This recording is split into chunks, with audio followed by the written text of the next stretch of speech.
أعوذ بالله من الشيطان الرجيم.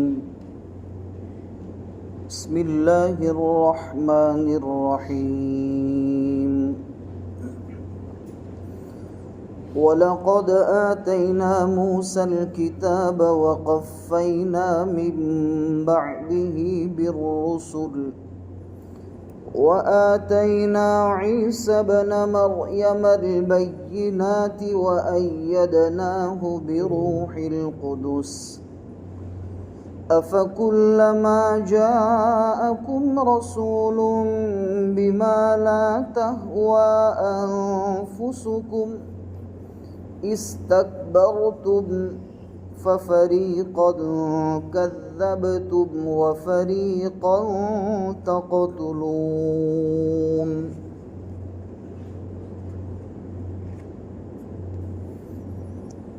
اور البتہ تحقیق کہ ہم نے موسیٰ علیہ السلام کو کتاب دی اور ہم نے ان کے بعد پے در پہ رسولوں کو بھیجا، اور ہم نے عیسیٰ ابن مریم علیہ السلام کو معجزات عطا فرمائے، اور ہم نے ان کو روح القدس کے ذریعے سے قوت بخشی. روح القدس سے مراد حضرت جبرائیل علیہ السلام. بھلا جب بھی تمہارے پاس کوئی رسول اللہ کا حکم لاتا ہے جو تمہارے جی کو بھاتا نہیں، لا تہویٰ انفسکم، جو تمہارے جی کو بھاتا نہیں، تو استکبرتم، تو تم تکبر کرنے لگتے ہو. ایک جماعت کی تم نے تکذیب کی اور ایک جماعت کو تم قتل کرتے ہو. وقالوا قلوبنا غلف، یہودیوں نے کہا کہ ہمارے دل غلاف ہے. بل لعنہم اللہ بکفرہم فقلیلا ما یؤمنون، بلکہ اللہ نے ان پر ان کے کفر کی وجہ سے لعنت بھیج رکھی ہے، لہذا تھوڑا سا وہ ایمان لاتے ہیں.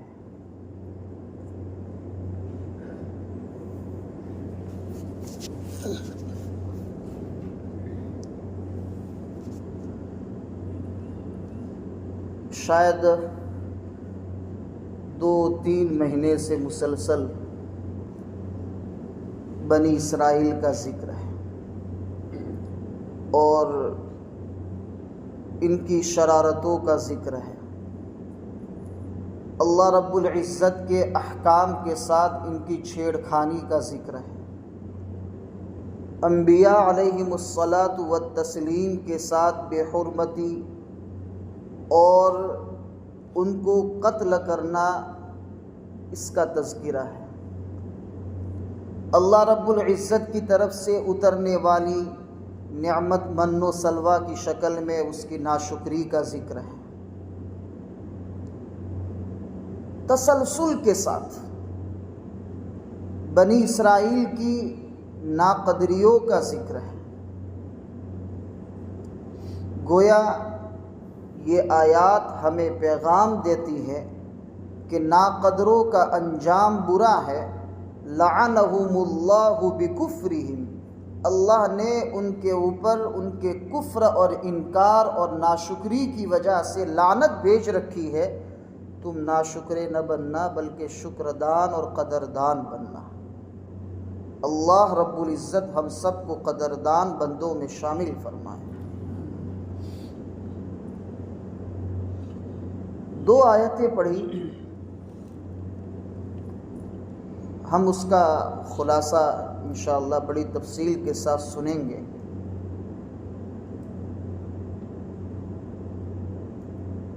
گزشتہ سنیچر کو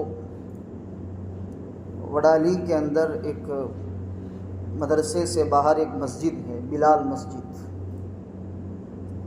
وہاں پر وہاں کے کچھ لوگ جو وہاں پڑھانے والے اساتذہ مکتب میں، وہ لوگ مدرسے میں آئے اور کہا کہ ہم کو یہ مولوی صاحب چاہیے سنیچر کے دن تفسیر کرنے کے لیے. تو وہ میمن لوگ ہیں سب، میمن لوگوں کی مسجد ہے۔ تو میرے دل میں یہ تھا کہ شاید ہمارا علاقہ اور ہم جس مسجد میں جمعرات کو جمعہ کی رات میں قرآن کریم کی کچھ آیات کی تفسیر کرتے ہیں، ماشاءاللہ اچھے خاصے لوگ بیٹھتے ہیں۔ یہ لوگ کتنے بیٹھیں گے؟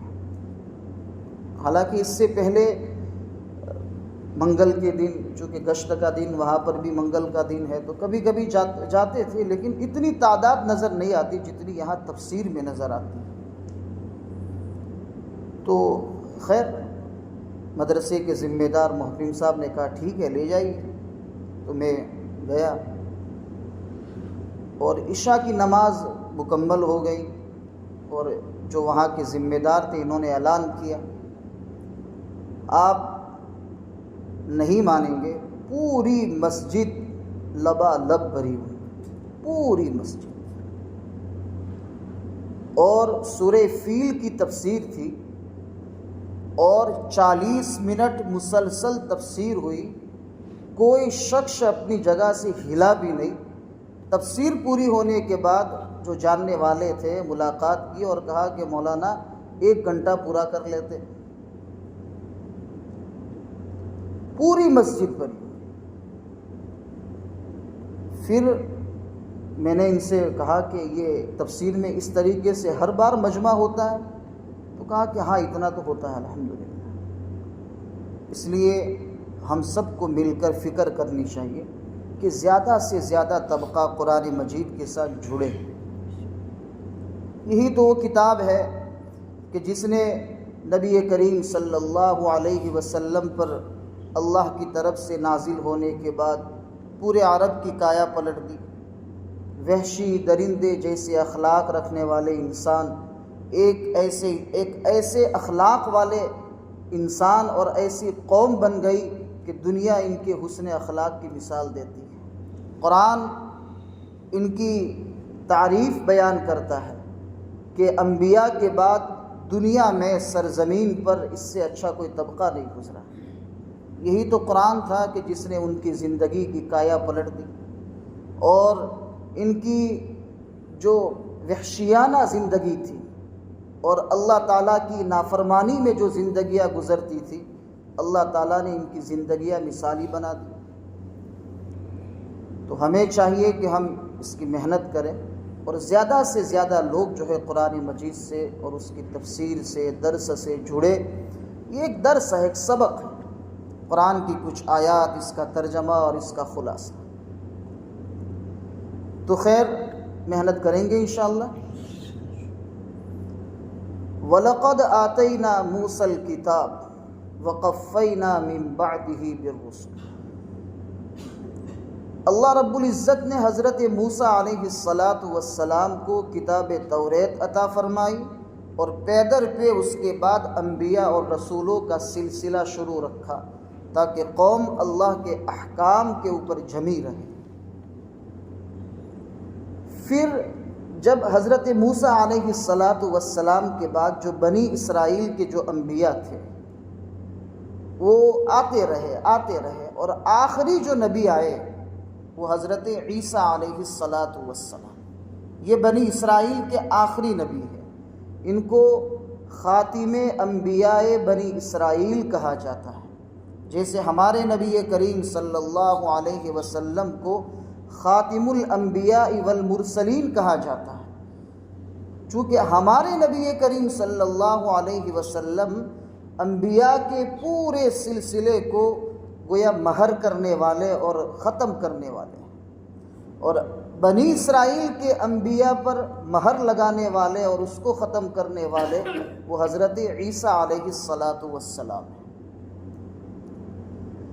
حضرت عیسیٰ علیہ السلام اور ہمارے نبی کریم صلی اللہ علیہ وسلم کے درمیان کا جو زمانہ ہے 571 سال کا، اس زمانے کو زمانے فترت کہا جاتا ہے۔ یعنی اس 571 سالہ فترت کے زمانے میں کوئی نبی نہیں آیا، سیدھے نبی کریم صلی اللہ علیہ وسلم مبعوث۔ پھر حضرت موسیٰ علیہ السلام کے بعد اللہ تعالیٰ نے اس آیت میں حضرت عیسیٰ علیہ السلام کا ذکر فرمایا، وَآتَيْنَا عِيسَى ابْنَ مَرْيَمَ الْبَيِّنَاتِ، معجزات عطا فرمایا عیسیٰ ابن مریم۔ اللہ رب العزت نے حضرت عیسیٰ علیہ السلام کو دنیا کی نظر میں ایک بچے کی ولادت کے لیے جو اسباب ہوتے ہیں، ماں باپ کا جمع ہونا اور پھر اس کے بعد اولاد کا وجود، یہ دنیا چونکہ دارالاسباب ہے اور اسباب کے دائرے میں کام ہوتا ہے، لیکن اللہ تعالیٰ نے خلاف اسباب حضرت عیسیٰ علیہ السلام کو پیدا فرمایا بغیر باپ کے۔ یہ جو حضرت عیسیٰ علیہ السلام ہے، ان کی جو والدہ ہے حضرت مریم رضی اللہ تعالی عنہا، یہاں ہم ایک غلطی کا ازالہ کریں کہ اکثر لوگ پڑھتے ہیں حضرت مریم علیہ السلام،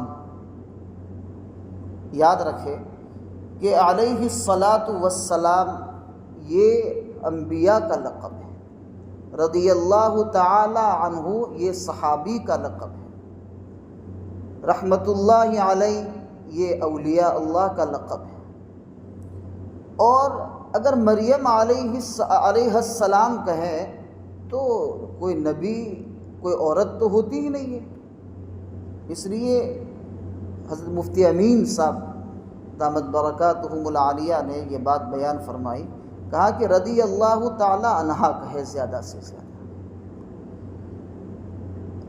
یہ جو حضرت مریم تھی، اللہ تعالیٰ نے ان کو یعنی نبوت والے گھرانے میں پیدا کیا تھا۔ ان کے والد کا نام، حضرت مریم کے والد کا نام تھا عمران، اور ان کی والدہ کا نام تھا حنہ بنت فاقودہ۔ اور حضرت عمران جو ہے یہ بڑے نبی نہیں تھے لیکن بڑے ولی تھے، اور یہ ہمزلفت حضرت زکریا علیہ السلام کی۔ حضرت زکریا علیہ السلام چونکہ نبی تھے، ہمزلف یعنی ساڈو بھائی تھے دونوں۔ اور حضرت زکریا علیہ السلام کی بیوی کا نام تھا عشیہ بنت فاقودہ، اور عشیہ بنت فاقودہ کے پیٹ سے پیدا ہوئے حضرت یحییٰ علیہ السلام، اور یہ پیدا ہوئے جبکہ حضرت یحییٰ علیہ السلام کی والدہ اور والد حضرت زکریا دونوں بوڑھے ہو چکے تھے۔ یہ بھی دنیا کے اعتبار سے جو سبب ہونا چاہیے وہ سبب سے باہر ہے، یہ بھی اللہ تعالیٰ نے گویا عادت کے خلاف ان کو پیدا کیا۔ اس کی تفسیر تیسرے پارے میں آئے گی انشاءاللہ۔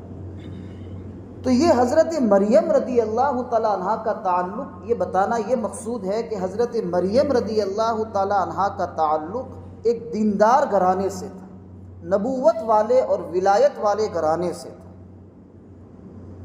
اور حضرت مریم رضی اللہ تعالی عنہ جب اپنی والدہ کے پیٹ میں تھی، ابھی ولادت نہیں ہوئی تھی، یعنی حنہ بنت فاقودہ کے پیٹ میں، تو ان کی والدہ نے نظر مانی تھی کہ میرے پیٹ میں جو بچہ ہے اس کو میں بیت المقدس کی خدمت کے لیے وقف کر دوں گی،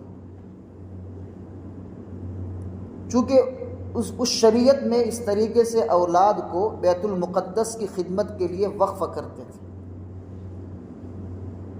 اب نظر مان لی انہوں نے، لیکن جب ولادت ہوئی تو یہ تو بچی تھی، اور بچی کو وقف کرنے کا ماحول نہیں تھا، بچے کو وقف کرنے کا ماحول تھا۔ تو بہرحال چونکہ نظر مانی تھی تو حضرت مریم رضی اللہ تعالی عنہا کو ان کی والدہ نے وقف کر دیا۔ مسجد اقصیٰ کی خدمت کے لیے۔ اب یہ حضرت عمران کی لڑکی تھی جو بہت بڑے ولی تھے، تو وہاں ملک یعنی فلسطین میں وہ سب لوگ آپس میں یہ جھگڑنے لگے، کہا کہ یہ مریم کی کفالت ہم کریں گے، یعنی اس کی ذمہ داری ہم اٹھائیں گے۔ تو چونکہ اچھے گھرانے کی لڑکی تھی، تو حضرت زکریا علیہ السلام نے کہا کہ میں اس بچی کی ذمہ داری اور اس کی کفالت کروں گا۔ اب اختلاف ہو گیا، کوئی کہہ رہا ہے میں کروں گا، کوئی کہہ رہا ہے میں کروں گا۔ تو اللہ تعالیٰ کی طرف سے وحی آئی حضرت زکریا علیہ السلام پر، کہا کہ سمندر میں سب اپنی قلمیں پھینکو، سمندر میں سب اپنی قلمیں پھینکو، اور ایک تو پانی جس جانب بہتا ہے اس جانب اگر بہہ جائے قلم تو وہ کفالت نہیں کرے گا۔ پانی ایک تو یہاں اس طرف یوں بہتا ہے پانی، تو قلم جس یعنی پانی کی اونچائی کی طرف جائے، اوپر سے جو پانی تو وہ نیچے سے قلم اوپر کی طرف جاوے، جس کا قلم جاوے وہ اس حضرت مریم کی جو ہے کفالت کرے گا۔ تو سب لوگوں نے قلم پھینکا، اذ یلقون اقلامہم ایہم یکفل مریم وما کنت لدیہم اذ یختصمون، وہ جھگڑ رہے تھے۔ تو حضرت زکریا علیہ السلام کا قلم جو ہے نا اونچائی کی طرف گیا، اور باقی سب کا قلم جو ہے نا نیچے کی طرف گیا۔ تو پھر حضرت زکریا علیہ السلام نے اپنی سالی کی لڑکی حضرت مریم کی کفالت کی۔ اب ہوا یوں کہ حضرت مریم کو مسجد اقصیٰ کے قریب میں ایک کمرہ دے دیا، کہا کہ تم یہاں رہو، مسجد اقصیٰ کی خدمت کرو۔ تو حضرت مریم رضی اللہ تعالی عنہا کے کمرے میں جب حضرت زکریا جاتے تھے تو دیکھتے تھے کہ ابھی تو گرمی کا موسم ہے اور یہ بچی ٹھنڈی کے موسم میں جو پھل آتے ہیں وہ کھا رہی ہے۔ ٹھنڈی کے موسم میں دیکھتے تھے تو دیکھا کہ وہ گرمی کے موسم کے پھل کھا رہی ہیں۔ تو زکریا علیہ السلام نے پوچھا یا مریم انا لکی ھذا، یہ سب نعمتیں تو تیرے پاس کہاں سے آتی ہے؟ تو کہا من عند اللہ، اللہ کی طرف سے۔ گویا بچپن ہی سے اللہ تعالیٰ کی نعمت قدرت کی شکل میں حضرت مریم کے اوپر برسنے لگی تھی۔ چونکہ اللہ تعالیٰ ایک عجیب طریقے سے دنیا کے ماحول سے ہٹ کر ان سے ایک بچہ پیدا کرنے والے تھے حضرت عیسیٰ علیہ السلام کی شکل میں، اس لیے ان کو اللہ تعالیٰ کی قدرت کے اوپر ایسا جما دیا کہ بچپن میں یوں کہہ رہی ہے کہ ٹھنڈی کے موسم میں گرمی کے پھل کھاتی ہوں اور گرمی کے موسم میں ٹھنڈی کے پھل کھاتی ہوں، تو یہ اللہ کی طرف سے آتے ہیں۔ توحید جما دی، تاکہ چونکہ اتنا عزت دار گھرانہ اور بغیر شوہر کے بچے کی ولادت اور بچہ لے کر محلے اور بستی میں آنا، یہ ایک پاک دامن اور دیندار گھرانے سے اور تعلق رکھنے والی دیندار عورت کے اوپر کتنا مشکل ہے، اس کا اندازہ میں اور آپ نہیں کر سکتے۔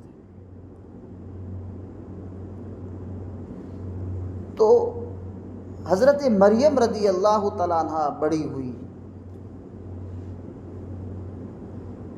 تو ایک مرتبہ وہ غسل کر رہی تھی، اور غسل کے وقت حضرت جبرائیل علیہ السلام تشریف لائے۔ وَأَيَّدْنَاهُ بِرُوحِ الْقُدُسِ، ہم نے عیسیٰ علیہ السلام کو قوت بخشی، قوت دی روح القدس حضرت جبرائیل علیہ السلام کے ذریعے سے۔ یہاں بہت دھیان سے سنیے گا اس کو۔ حضرت شیخ عبد الغنی نابلوسی رحمۃ اللہ علیہ بہت بڑے مفسر ہیں، نابلوس کے ہیں، انہوں نے یہاں عجیب نکتہ بیان کیا ہے۔ کہ حضرت عیسیٰ علیہ السلام کی ولادت کا جو منظر اللہ تعالیٰ نے سورہ مریم میں ذکر کیا ہے، اس میں اللہ تعالیٰ نے یوں فرمایا فَأَرْسَلْنَا إِلَيْهَا رُوحَنَا فَتَمَثَّلَ لَهَا بَشَرًا سَوِيًّا، کہ ہم نے مریم کے پاس ہماری روح حضرت جبرائیل کو بھیجا، فتمثل، وہ دوسری شکل اختیار کر کے آئے، اپنے اصلی شکل میں نہیں آئے تھے، روح پھونکنے کے لیے یہ اصلی شکل میں نہیں آئے تھے، تمثل، کسی کا مثل بن کے آئے تھے، کسی کے جیسا بن کر آئے تھے۔ اب کس کے جیسا؟ بشرن سویہ جیسا۔ بشرن سویہ ایسے انسان کو کہتے ہیں جس کے جسم کے اعضاء بالکل برابر ہو، ناک، آنکھ، کان، سر کے بال، داڑھی کے بال، جسم کا ہر عضو بالکل برابر سرابر ہو، جیسا چاہیے ویسا ہو۔ اور وہ آج تک دنیا میں ایک ہی انسان پیدا ہوئے ہیں، نبی کریم صلی اللہ علیہ وسلم۔ تو معلوم ہوا کہ تمثل لہا بشرا سویہ، وہ بالکل برابر اعضے والے انسان کے مثل بن کر آئے تھے، یعنی اس وقت نبی کریم صلی اللہ علیہ وسلم کا روپ دھار کے آئے تھے۔ اب روح پھونکی، حضرت حسان ابن ثابت رضی اللہ تعالیٰ عنہ جو شاعر اسلام ہیں، انہوں نے شعر کہا ہے وَأَحْسَنَ مِنْكَ لَمْ تَرَ قَطُّ عَيْنٍ وَأَجْمَلَ مِنْكَ لَمْ تَلِدِ النِّسَاءُ خُلِقْتَ مُبَرَّأً مِنْ كُلِّ عَيْبٍ كَأَنَّكَ قَدْ خُلِقْتَ كَمَا تَشَاءُ۔ اے محمد، تجھ سے زیادہ حسین میری آنکھ نے کسی کو دیکھا ہی نہیں، لم تر قط عین، کبھی بھی نہیں دیکھا، لم تر قط عین، واجمل منک لم تلد النساء، اور تجھ سے زیادہ حسین اور خوبصورت کسی ماں نے جنا ہی نہیں۔ خلقت مبرأ من کل عیب، آپ ہر عیب سے بری پیدا ہوئے ہیں۔ ارے کأنک قد خلقت کما تشاء، ارے تمہیں تو ایسے بنایا گیا ہے جیسے کہ تمہاری چاہت تھی۔ یہ جو چار شعر ہے نا، یہ دنیا میں جتنے بھی اشعار نبی کریم صلی اللہ علیہ وسلم کی وصف میں، آپ کی صفت پر جو بھی کہے گئے ہیں، ان تمام اشعار کے سردار ہیں۔ یہ اشعار جو ہے نا، یہ سید الاشعار ہے۔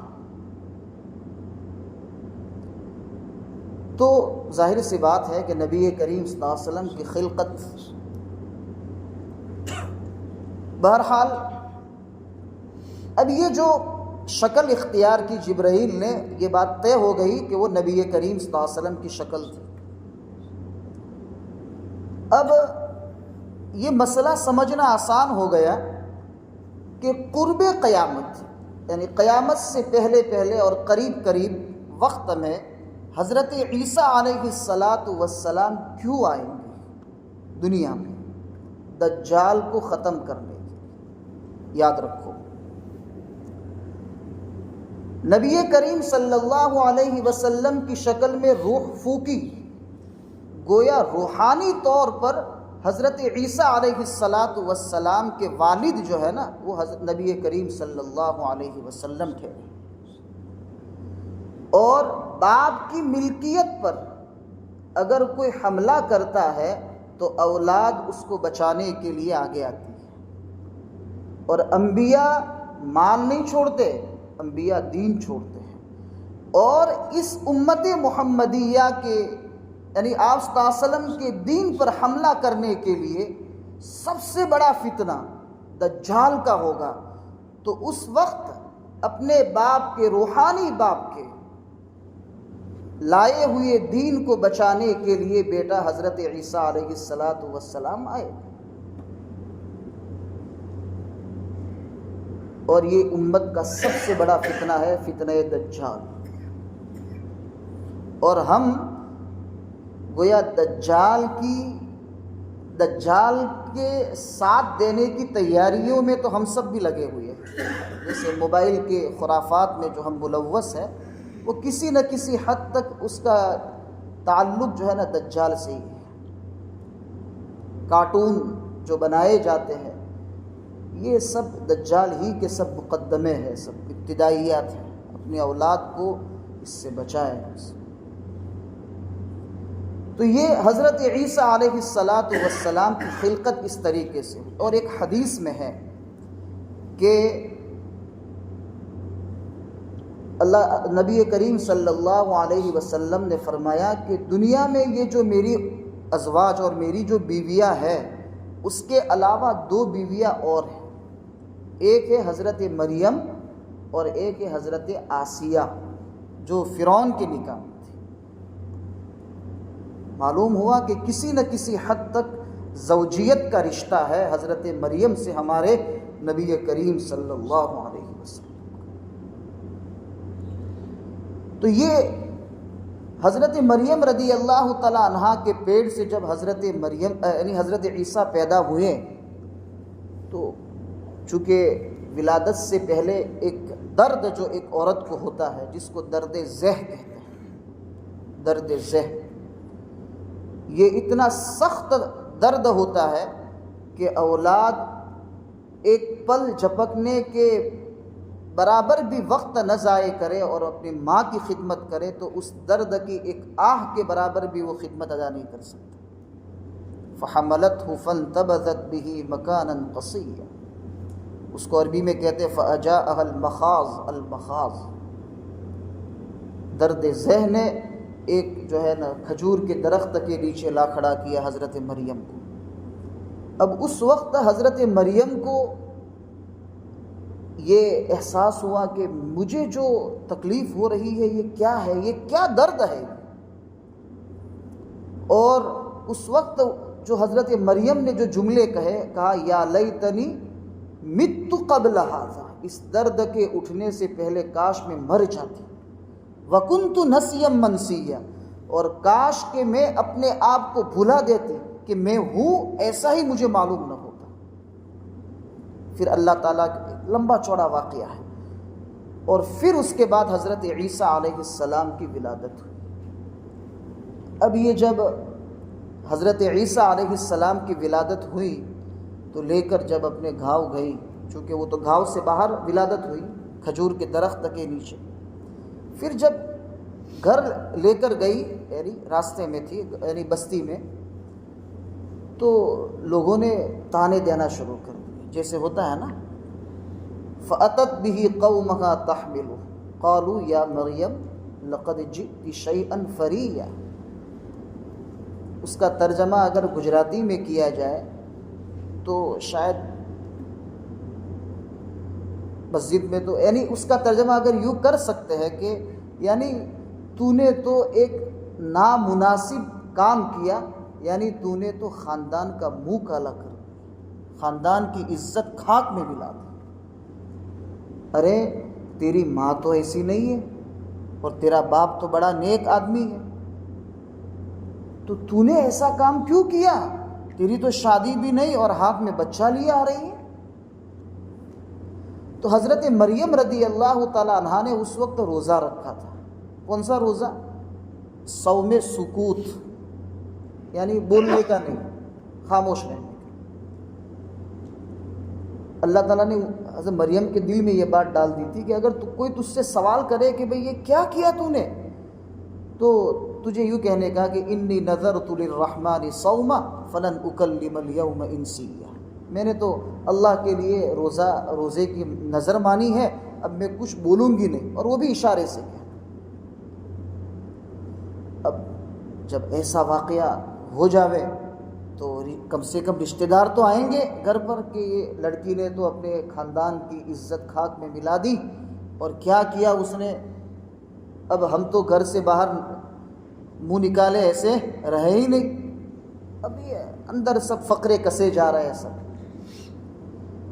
تو حضرت مریم رضی اللہ تعالیٰ عنہ نے دیکھا، کہا کہ بھئی بچے کی طرف اشارہ کیا، کہا کہ اس بچے کو پوچھو، فاشارت الیہ۔ تو لوگوں نے کہا کیف نکلم من کان فی المہد صبیا، گہوارے میں اور گھوڑیے میں جو بچہ سویا ہے اس سے کیا بات کریں ہم؟ پھر اللہ تعالیٰ نے ایک عجیب معجزہ ظاہر فرمایا۔ حضرت عیسیٰ علیہ السلام نے بات کی گہوارے میں، ولادت کے ابھی کچھ دن، 1-2 دن ہوئے ہوں، اور کہا انی عبد اللہ، میں اللہ کا بندہ ہوں، اور اللہ نے مجھے کتاب دی ہے اور مجھے نبی بنایا ہے، اور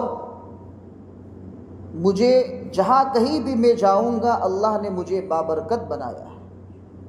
ایک لمبی چوڑی جو ہے نا ایک تقریر کی، اور پھر کہا میں عیسیٰ ابن مریم، یعنی باپ کی طرف نسبت نہیں کی، بلکہ میں چونکہ باپ تھا ہی میں عیسیٰ ابن مریم۔ تو اس کی وجہ سے پھر لوگوں کے اندر جو ہے ایک عجیب ان کی سوچ بدلی، اور ان کے دلوں میں یہ ہوا کہ نہیں، یہ اللہ کی طرف سے یہ بچہ پیدا کیا گیا ہے۔ بہرحال یہ معجزات میں سب سے پہلا معجزہ یہ تھا کہ اللہ تعالیٰ نے حضرت عیسیٰ علیہ السلام کی پیدائشی ایک عجیب انداز سے کی، جو پوری دنیا کے لیے معجزہ تھا، اور اس وقت کے جتنے بھی لوگ تھے سب کے لیے معجزہ تھا کہ اسباب سے ہٹ کر اللہ تعالیٰ نے حضرت عیسیٰ علیہ السلام کو پیدا کیا۔ لوگوں کو اللہ تعالیٰ نے یہ بھی کہا کہ تم عیسیٰ علیہ السلام کی پیدائش پر کیوں شک کرتے ہو؟ تمہیں شک تو حضرت آدم علیہ السلام کی ولادت پر کرنا چاہیے کہ بغیر ماں باپ کے اللہ تعالیٰ نے پیدا کیا، وہاں تو تمہیں کوئی اعتراض نہیں، کوئی سوال نہیں، اور یہاں حضرت عیسیٰ علیہ السلام کے اوپر اعتراض اور سوال کرتے ہو، اور وہ بھی اس طریقے سے اس سے چیزیں جو ہے ظاہر ہو رہی ہے کہ جو یہ بتا رہی ہے کہ نہیں، یہ بچہ عام بچوں کی طرح نہیں۔ تو یہ پہلا معجزہ۔ اور دوسرا معجزہ جو ہے، جو اللہ تعالیٰ نے روح القدس کے ذریعے سے ان کو طاقت بخشی، وہ ایک تو جب کہ یہ یہودیوں نے آپ کو سولی دینے کا ارادہ کیا، اور جس وقت آپ کی ولادت ہوئی، تو جب حدیث پاک میں آتا ہے کہ جب بچہ پیدا ہوتا ہے تو شیطان کچوکا لگاتا ہے، جس کو اپنے گجراتی زبان میں چٹنی بھرتا ہے، اور پھر بچہ روتا ہے، یہ شیطان کی حرکت ہوتی ہے۔ لیکن حضرت یحییٰ علیہ السلام اور حضرت عیسیٰ علیہ السلام، ان دونوں کو اللہ تعالیٰ نے محفوظ رکھا ہے کہ ولادت کے بعد شیطان ان کے پاس نہیں آیا۔ والسلام علی یوم ولدت ویوم اموت ویوم ابعث حیا، کہ جس وقت میں پیدا ہوا اس وقت بھی اللہ نے مجھے شیطان کی حرکت سے صحیح سالم رکھا، اور حضرت یحییٰ علیہ السلام کو بھی۔ یہ دونوں کا ذکر قرآن کریم میں اللہ تعالیٰ نے ذکر کیا۔ اس وقت بھی جبرائیل نے شیطان کو قریب نہیں آنے دی، تو حضرت جبرائیل علیہ السلام کی طرف سے حضرت عیسیٰ علیہ السلام کو کئی چیزوں میں مدد کی گئی۔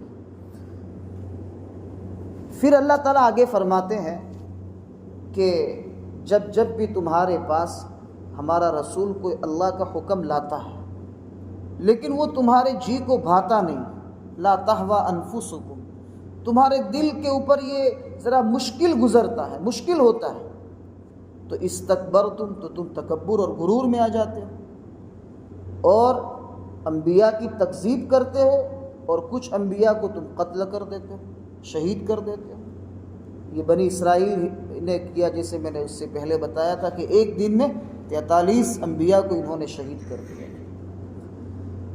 تو وہ کیا کہتے تھے؟ قلوبنا غلف، ہمارے دل تو غلاف ہیں۔ اس کا مطلب مفسرین نے یہ لکھا ہے کہ ہمارے دل یہودیت کا جو دین اور مذہب ہے اس کو لے کر اس کے اوپر گویا اللہ نے ہمارے دل میں وہ یہودیت کا مذہب آ گیا، اور اس کے اوپر اللہ نے غلاف چڑھا دیا ہے۔ اب دوسرا کوئی مذہب ہمارے دل میں اترے گا نہیں۔ اب وہ اپنے مذہب یہودیت کو بہت بڑا مذہب سمجھتے تھے اور یہ کہتے تھے کہ اب ہمیں نئے مذہب کی ضرورت نہیں ہے۔ اللہ تعالیٰ فرماتے ہیں کہ تمہیں نئے مذہب کی ضرورت نہیں ہے کہ اللہ کی لعنت کے شکار ہوئے ہو۔ یہ اللہ کی لعنت ہے کہ صحیح مذہب تمہارے دل میں نہیں اتر رہا اور تم یوں کہتے ہو کہ ہم اللہ کو مانتے ہیں، آخرت کو مانتے ہیں۔ قلیلا ما یؤمنون، بہت کم چیزوں کے اوپر وہ ایمان رکھتے ہیں، ہر چیز پر وہ ایمان رکھتے ہیں نہیں، ہر عقیدے پر ان کا ایمان نہیں۔ اس لیے اللہ تعالیٰ نے فرمایا کہ تھوڑی سی موٹی موٹی باتوں پر ہاں اللہ کو ایک مانتے ہیں، اسی طریقے سے آخرت کو تسلیم کرتے ہیں، جنت جہنم کو مانتے ہیں، لیکن انبیاء جو ان کی مزاج کے مطابق ہو ان کو مانتے ہیں اور دوسرے انبیاء کا انکار کر دیتے ہیں۔ آسمانی کتابوں میں قرآن کا انکار کرتے ہیں، انجیل کا انکار کرتے ہیں۔ تو سب آسمانی کتابیں اللہ کی طرف سے، سب کو ماننا چاہیے۔ اس لیے تم تھوڑی سی باتوں پر ایمان رکھتے ہو اور بہت ساری باتوں کا انکار کرتے ہو، یہ کفر ہے، اور تمہارے اس کفر کی وجہ سے اللہ نے تم پر لعنت بھیجی ہے، اور لعنت بھیجنے کی وجہ سے تم اللہ کی رحمت سے دور ہو چکے ہو، اور اللہ کی رحمت تمہارے قریب نہیں آتی، اس لیے تم نئی نئی تعویلیں کرتے ہو اور یوں کہتے ہو کہ ہمارے دلوں میں غلاف ہے۔ غلاف نہیں ہے، یہ لعنت کا اثر ہے۔ اللہ تعالی ہم سب کو اپنی رحمتوں میں ڈھانپے اور دنیا اور آخرت کی بہتری اور کامیابی عطا فرمائے، اور اللہ رب العزت دنیا سے ہمیں اس حال میں اپنے پاس بلائے کہ اللہ ہم سے راضی ہو، اور نہ حقوق العباد نہ حقوق اللہ ہمارے سر پر باقی ہو، اور بغیر حساب و کتاب کے اللہ تعالی ہم سب کو جنت الفردوس میں داخلہ عطا فرمائے، قرآن کریم سے عشق عطا فرمائے، نبی کریم صلی اللہ علیہ وسلم سے عشق اور محبت عطا فرمائے، آپ کی سنتوں کو زندہ کرنے کی توفیق عطا فرمائے۔ ربنا اغفر لی ولوالدی وللمؤمنین یوم یقوم الحساب۔ سبحان ربک رب العزة عما یصفون وسلام علی المرسلین والحمد للہ رب العالمین۔